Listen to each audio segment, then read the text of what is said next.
In the quiet California nights of the mid-70s, when the streets still carried the sound of radios from open windows, and families believed they were safe behind locked doors, something unseen began to move in the suburbs. A shadow that slipped between houses. A man who watched from the dark before he struck people did not know it yet. But a name would one day echo across the state. The Golden State Killer. He was not known by that name then. Back in those early years, he was called the East Area Rapist, a title whispered on late-night news and in hushed conversations between frightened neighbors. He began around Sacramento's small neighborhoods, where lawns were trimmed and people waved at one another. Soon, the safety they believed in would vanish. One break-in after another. Police reports stacking up. Women alone in their homes, awoken by a flashlight in their eyes. A man with a mask and a whisper demanding obedience.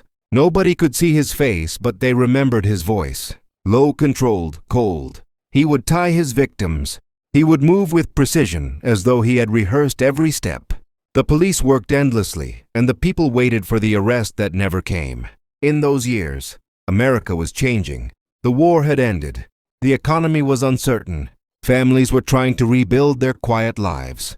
The Golden State Killer moved through that calm like a ghost. One who studied his victims weeks before the attack. He knew their routines, their pets, their back doors. Sometimes he even called their phones days later, just to breathe or whisper that he would return. Fear became a neighbor.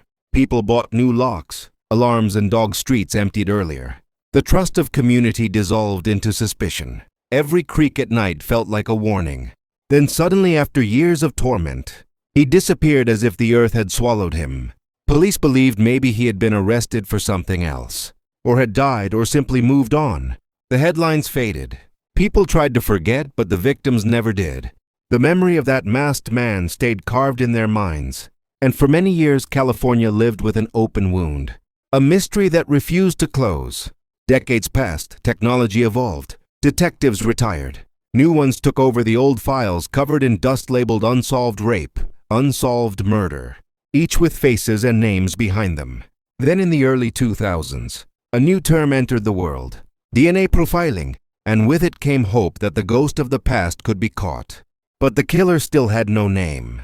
His crimes spanned cities and counties, making it harder to connect them. He was known by many names. The East Area Rapist, the original Night Stalker, and later when investigators realized all these cases belonged to one man, he became the Golden State Killer. The hunt reignited. Detectives compared decades of evidence, blood, hair, old photos, fingerprints, but still the man remained invisible, hiding behind time and the limits of old science. Yet somewhere, he lived a quiet, ordinary life.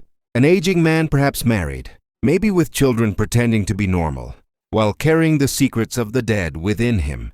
Years slipped by. The 1980s came with neon lights and new fears, and still the Golden State Killer's shadow lingered. Even though he had gone silent, detectives refused to give up. His crimes had stretched across California, from Sacramento to Orange County, leaving more than 50 attacks and over 10 murders. The files told stories of broken homes, of families forever changed. Each detective who touched the case felt haunted. They studied the maps, the patterns, the strange phone calls, the way he seemed to know police movements. Some said he had law enforcement training. Others believed he was military. Every clue led to another dead end. The evidence grew older. The victims older too. Some passed away before seeing justice. Still, the case refused to die cold. In the mid-1990s, technology began whispering, promises of something new. DNA databases, fingerprints now digital, and a system called CODIS. But the samples from the Golden State Killer's scene sat quietly, waiting for science to catch up. Then came the moment when investigators matched DNA from several of the unsolved murders. They discovered the same man was behind attacks hundreds of miles apart. Suddenly, the scope of his terror became clear. The East Area Rapist was the same man as the original Night Stalker. He had changed hunting grounds, but not his nature. Detectives met in small rooms, late at night, revisiting every file. They realized they had been chasing one phantom, who had worn many names. He had outsmarted them for decades, and that knowledge burned inside every officer who had once sworn to catch him. By 2010, the case had turned legendary. True crime followers online began to dig podcasts, documentaries, books, trying to piece together what police still could not solve. People shared theories, suspects' maps of California marked with red dots, showing every scene connected to the killer. It became a national obsession. And in those discussions, a name often floated without proof: Joseph James DeAngelo, a former police officer fired for shoplifting decades earlier. No one could yet connect him to the DNA, but his past matched the profile. Disciplined, intelligent, angry, meticulous, a man who could blend in. The task force began to focus on genealogy, a new kind of investigation. Using public DNA databases, people were now sending their saliva to websites to learn about ancestry. What few realized was that those samples could also solve murders from generations ago. A small group of cold case investigators decided to upload the killer's DNA profile into one of those open genealogy sites. Weeks passed. Then a match appeared, not to the killer directly, but to distant relatives, cousins. A family tree began to grow on the walls of a California office, each branch bringing them closer. It was patient work, quiet, obsessive, every connection, a heartbeat louder, until finally they saw it. A link pointing toward a man who had once worn a uniform, who lived in a quiet suburb, who kept to himself, a man now in his 70s. The name on that branch was Joseph James DeAngelo. The past had finally begun to breathe again, and the hunters who had waited for 40 years knew the chase was entering its final act. The investigators watched Joseph DeAngelo quietly from a distance. They saw a man who seemed ordinary, a retired police officer living in a small home in Citrus Heights, California. He rode his motorcycle. He shopped for groceries. He tended to his yard. No one in the neighborhood suspected that. Behind those calm eyes lay the memory of screams and the weight of 40 years of silence. The task force followed him for weeks. They collected what they could: bits of trash, a tissue from a garbage can, a sample that could carry the truth of who he really was. Each item sealed with the kind of care only decades of waiting could teach. Then the call came from the lab. The DNA from that tissue matched the DNA of the Golden State Killer. The room fell silent. No cheers. No celebration. Just the heavy breath of disbelief. After 40 years, the ghost had a name, a face, and an address. On April 24th, 2018, the officers moved in. The street was still. The morning air cool as police cars surrounded the small suburban house. Neighbors watched from windows as men with vests and guns approached the door. Joseph DeAngelo stepped outside, confused. His hair gray, his body older, but his eyes sharp. The officer read his rights, and for a moment time folded. The past met the present.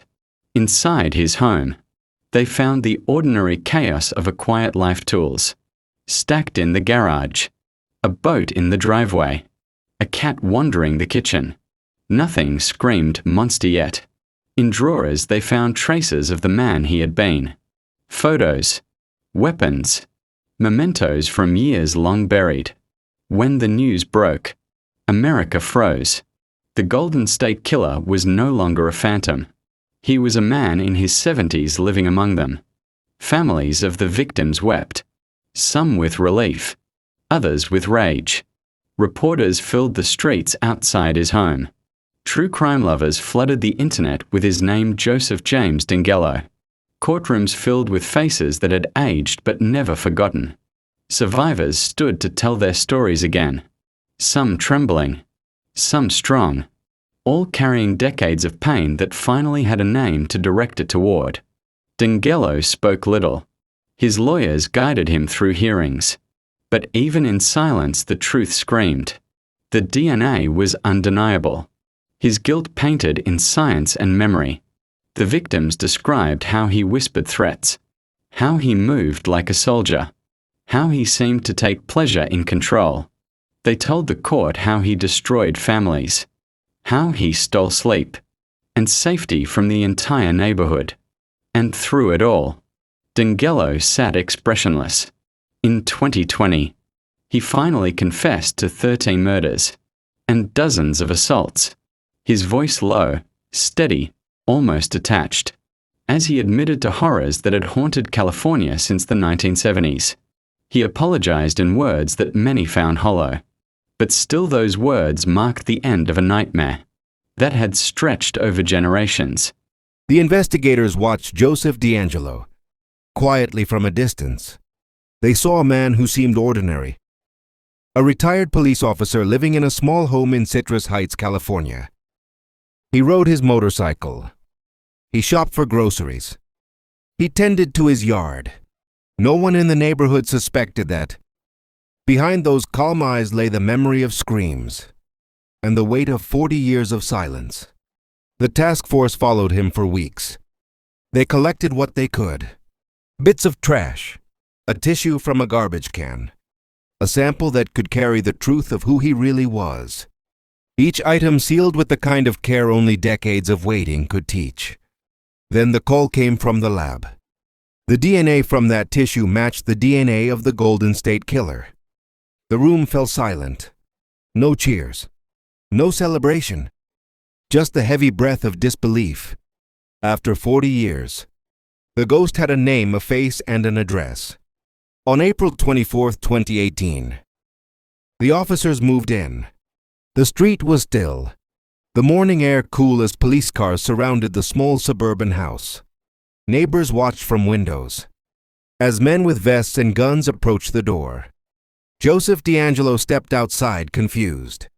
His hair gray, his body older, but his eyes sharp. The officer read his rights, and for a moment time folded. The past met the present. Inside his home, they found the ordinary chaos of a quiet life: tools stacked in the garage, a boat in the driveway, a cat wandering the kitchen. Nothing screamed monster yet. In drawers they found traces of the man he had been. Photos, weapons, mementos from years long buried. When the news broke, America froze. The Golden State Killer was no longer a phantom. He was a man in his 70s living among them. Families of the victims wept, some with relief, others with rage. Reporters filled the streets outside his home. True crime lovers flooded the internet with his name, Joseph James DeAngelo. Courtrooms filled with faces that had aged but never forgotten. Survivors stood to tell their stories again. Some trembling, some strong, all carrying decades of pain that finally had a name to direct it toward. DeAngelo spoke little. His lawyers guided him through hearings. But even in silence, the truth screamed. The DNA was undeniable. His guilt painted in science and memory.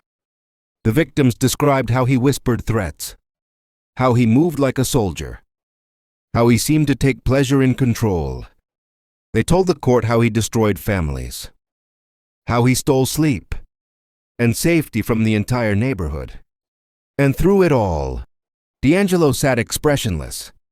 In 2020, he finally confessed to 13 murders and dozens of assaults, his voice low, steady, almost detached, as he admitted to horrors that had haunted California since the 1970s.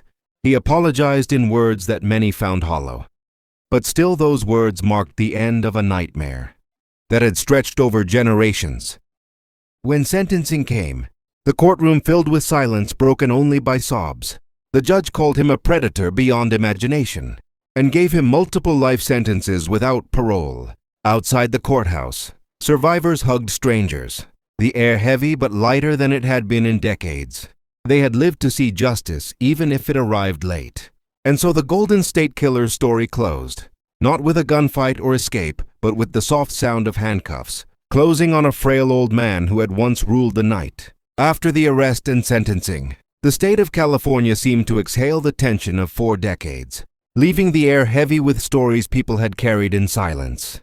Survivors who had once been young were now old, their faces lined with years of fear that finally had somewhere to go. The courthouse became a place of both closure and memory. Photographs from the 1970s rested beside new ones of gray-haired men and women who still remembered the sound of that whisper in the dark. Reporters called it the triumph of science DNA, the new detective that never sleeps. Families who had once cursed the night now spoke of justice they had waited for 40 years. And the strange thing was that it came from something so small, so invisible, a molecule that carried truth through time. For many survivors, closure did not mean peace. Some woke still hearing footsteps. Some kept lights on all night. The fear had carved too deep. But there was power in naming him. Joseph James DeAngelo, the monster, had a face. And that alone changed everything. Documentaries poured out. Interviews, podcasts, television specials, all retelling the story from the first break-ins to the courtroom confession. Each voice adding another piece to the puzzle that had once felt impossible to solve. True crime enthusiasts called it the most important cold case closure in American history. In police academies, the story became a lesson, not just in patience but in evolution. How technology turned ghosts into men. How one small decision to test a tissue in 2018 rewrote history. Detectives from other states began reopening their old files, wondering if DNA might hold answers there too. But beneath the celebration lay reflection. How had a man like DeAngelo lived undetected for so long? How could a police officer commit such evil and vanish into ordinary life? For decades, the questions echoed louder than his crimes. Perhaps the real terror was not the man himself, but how normal he had seemed. Neighbors who had lived near him for years stared at his house with disbelief. Some recalled his temper, his sharp eyes, his obsession with order. Others swore he was quiet, polite, always waving from his driveway. The duality unsettled them. It was easier to think monsters looked like monsters, but DeAngelo had proven otherwise. For the families of victims, the trial had opened wounds and healed them all at once. They gathered in support groups telling stories of resilience. One woman said she found peace in gardening. Another wrote letters to the man who had hurt her, but never sent them instead. She burned them and watched the smoke rise like forgiveness. Throughout California, small memorials appeared. Candles, photos, flowers placed on the steps of courthouses or near the sites of old crimes. Silent reminders that justice may sleep, but it never dies completely. And across the country, a new generation learned the name Golden State Killer. Not as a legend, but as a warning of how evil can hide behind an ordinary smile. The story lived on in whispers, in podcasts, in late night, YouTube videos, voices telling and retelling the nightmare and the miracle of how it finally ended. The Golden State Killer case did more than close one chapter. It opened a new era in American crime solving. Detectives across the nation realized that DNA was no longer just evidence. It was a map leading from past to present. It could speak when witnesses could not, and it could find a man who had hidden for 40 years. After Joseph DeAngelo's arrest, cold case, units from states like Washington, Oregon, Texas, and Florida began digging through boxes stacked in forgotten evidence rooms. Hair samples, cigarette butts, bloodstains, anything that time had not destroyed. What had once seemed useless suddenly became powerful. The technology used to catch DeAngelo, called genetic genealogy, became the new weapon in the hunt for truth. Scientists explained it simply. A killer leaves a piece of himself behind in every crime scene. A tiny thread of identity. Once that thread is woven into public genealogy databases, it can trace relatives like ripples spreading through a family tree. The further it spreads, the clearer the picture until the face of the killer finally appears. In 2018 and 2019 alone, dozens of cold cases cracked open. Names that had haunted detectives for decades now matched to living men and women, hiding in plain sight. The Golden State Killer had become the symbol of how persistence and science could rewrite fate. News outlets ran features, showing how a single drop of DNA could carry generations of truth. Families of unsolved murders contacted police departments, begging them to test their evidence again. People who had lost hope began to believe once more. But the change was not only scientific, it was emotional.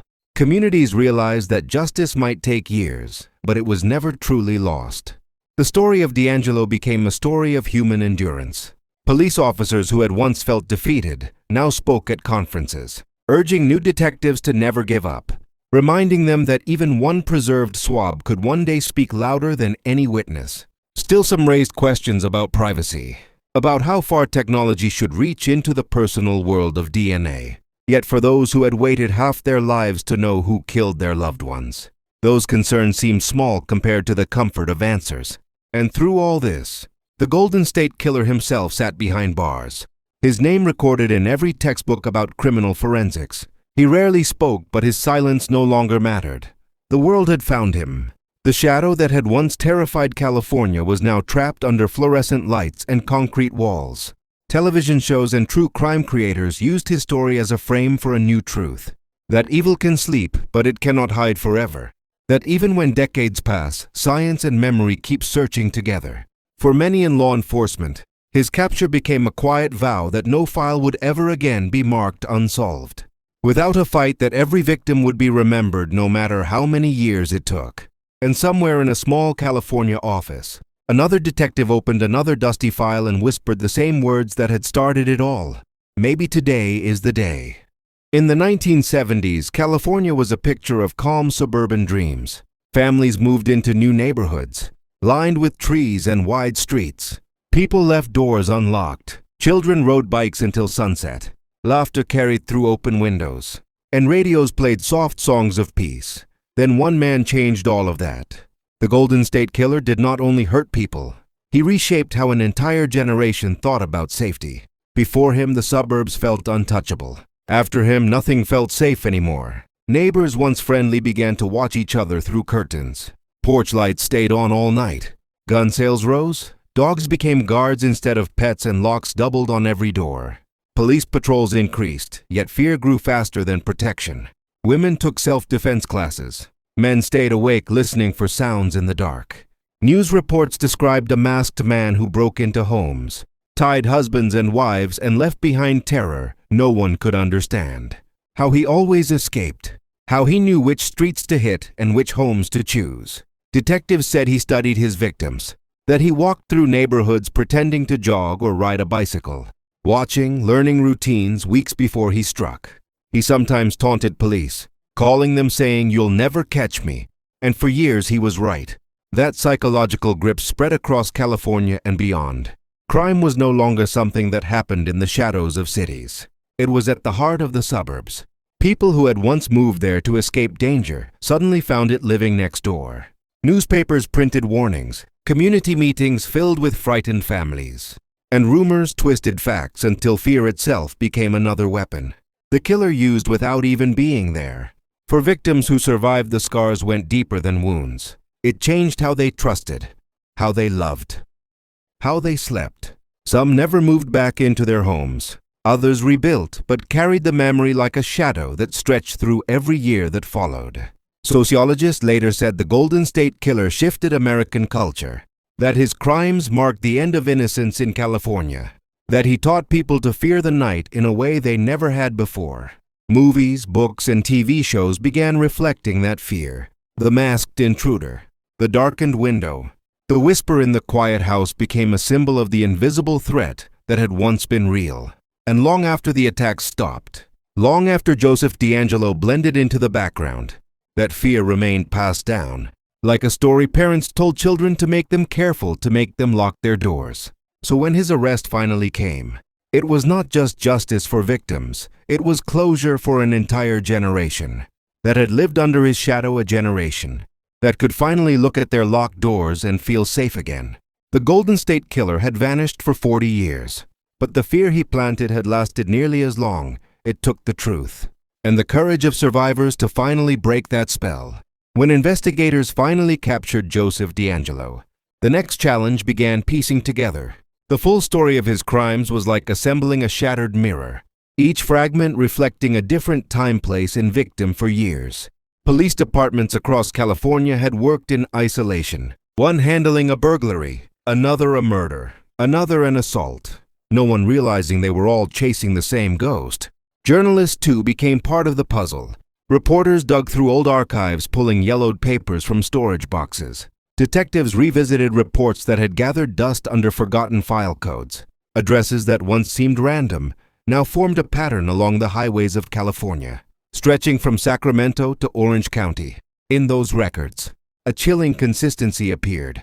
The same method, the same cold precision. Entry through sliding doors, cut phone lines, ligatures made from shoelaces, and the eerie whisper. The killer used to control his victims. It was like reading the signature of fear written again and again across the map. By 2016, the effort had grown into a full collaborative investigation. State police, federal agents, and retired detectives joined forces. Some of them old men now, but still haunted by the faces of the victims. They never found justice. For one detective described it as chasing a shadow that refused to age. True crime authors played a role too. One in particular, Michelle McNamara, dedicated years to researching the case. Her obsession born from empathy. She wrote letters to survivors, searched police logs, and coined the name that would give the case new life. The Golden State Killer. Though she passed before the arrest, her work reignited the fire that led to DeAngelo's capture.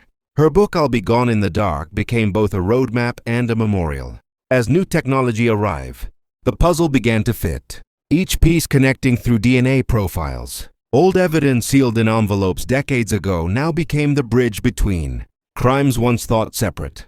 The East Area Rapist, the original Night Stalker, the Visalia Ransacker, all became one man. The same man who had lived a normal life under everyone's nose.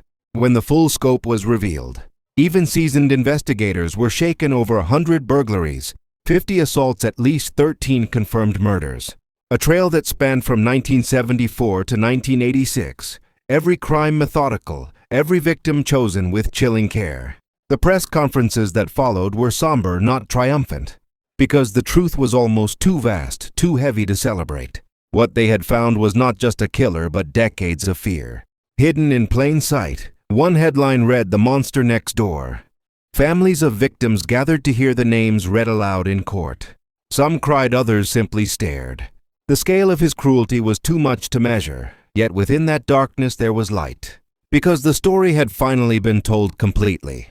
And for the first time in history, California law enforcement agencies, who had once worked apart, now stood together. Proof that connection, persistence, and time could turn fragments into truth. Joseph DeAngelo lived two lives, and both were real. One was quiet, the other unspeakable. In daylight, he was a police officer, a husband, a father, a man who mowed his lawn and waved to neighbors. He wore a badge that symbolized safety, yet at night he became the very thing people feared most. His colleagues remembered him as disciplined, focused, sometimes angry, but never suspicious enough to question. He understood procedure. He knew how investigations worked, how evidence was collected, and how to avoid it. That knowledge became his shield, allowing him to slip through cracks that others never saw. Neighbors described him as ordinary, sometimes friendly, sometimes withdrawn, always meticulous. His yard was spotless, his garage organized with military precision, his car always washed, his mail sorted neatly by date. Behind that control lay chaos, a storm of impulses he kept buried under layers of normalcy. Psychologists later said his crimes revealed obsession, control, rage, and fear of vulnerability. He targeted couples because they represented what he couldn't have: stability, intimacy, peace. Breaking into their homes, destroying their safety made him feel powerful again. And yet even monsters grow old. By the 1990s, he had faded into silence. No more reports, no more attacks, only a quiet suburban life in Citrus Heights, where no one looked twice at the aging man who tinkered with tools in his driveway. His wife filed for separation after decades of strange distance. Their children remembered him as strict and unpredictable, but never violent.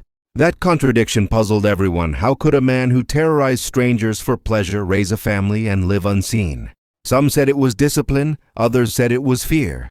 Perhaps the thrill had died, or maybe he knew time was running out. When detectives finally arrested him in 2018, they found him sitting calmly in his driveway, polishing a motorcycle as if he had been expecting them all along. Inside his home, they found fragments of his past, hidden tokens that only made sense to him. Items linked to victims kept like trophies. The silence in those rooms was heavy like memory itself, each corner filled with echoes of the lives he had shattered. The image of the old man in handcuffs stunned America. The once unstoppable predator reduced to a fragile figure in an orange jumpsuit. But even then he refused to speak. He pretended weakness in court, whispered responses, moved slowly as if age could erase his past. The truth, however, remained written in DNA, and in the hearts of those who had waited decades to see him brought into the light. The courtroom was silent when the survivors began to speak. One by one they stepped forward, their voices steady but heavy with years of pain. Some were old now, their hair gray, their hands trembling as they held written notes. They had waited for this moment longer than they ever thought they would. A few could barely stand, yet they refused to sit because they wanted him to see them strong. The man who once whispered in the dark now sat behind a mask of age and weakness, pretending not to remember. But they remembered every detail. The sound of footsteps, the flashlight beam, the rope, the voice that said, "Don't move." For decades, those moments replayed in their minds like broken film. Some said they slept with lights on for 40 years. Others said they never again trusted silence. One woman said she had written him letters in her mind every night asking why. Another said she forgave him not for his sake, but to free herself from his shadow. Their stories filled the courtroom with echoes of the past. Police officers who had once worked the case sat in the back, their eyes wet but proud. They had promised never to forget, and now they watched justice unfold before them. When the families of murder victims spoke, the room grew heavier. A father held a photo of his daughter from 1979 and said, "This is how she stays forever young because of you." A brother said, "We spent half a lifetime waiting for your face. Now we see it and it's smaller than we imagined." The weight of their words was more powerful than any sentence the court could give. Reporters outside described it as a collective exhale, the moment when fear finally lost its grip. And yet in that same breath there was peace. Some survivors embraced each other, sharing stories that had once been secrets, whispered only in therapy rooms and nightmares. They found unity in survival, a quiet power that outlived his terror. The judge read the sentence, life without parole. There was no applause, only relief. DeAngelo's face remained blank, his eyes empty, his body frail, but the survivors did not look at him anymore. They looked at each other and saw strength. Decades of pain had turned into testimony, decades of silence into courage, and in that room filled with memories, the past finally felt finished. When the trial ended, California seemed quieter. The story that had haunted generations finally reached its last page. Reporters packed their cameras. Survivors hugged strangers outside the courthouse, and the world moved a little slower for a moment. The Golden State Killer was no longer a name whispered in fear, but a lesson written in history. His face on the screen looked ordinary, almost small compared to the weight of his crimes.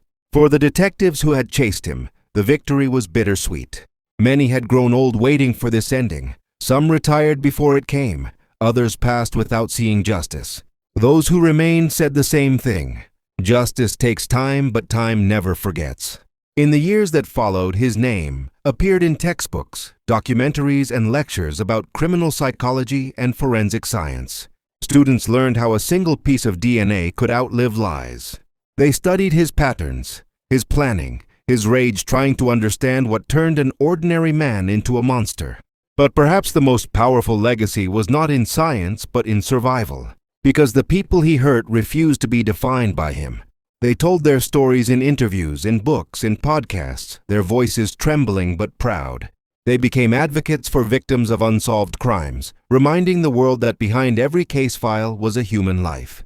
The Golden State Killer case also reshaped how America saw safety and trust. Communities built stronger connections, neighbors looked out for one another, and police departments worked across jurisdictions like never before. The darkness he created became the reason people searched for more light. And in that light, the world learned that justice might sleep, but it does not die. Families who once prayed for answers found peace in knowing he would never walk free again. In his cell, DeAngelo lived out his days in silence, surrounded by walls that could not be escaped. There were no more shadows to hide in, no more victims to control, only time left to remember what he had done. Outside those walls, California healed slowly, scar by scar, day by day. The fear that once blanketed the night now belonged to memory, not to life. And every time someone tells this story, every time a listener leans back and whispers, "I remember that case," the truth breathes again.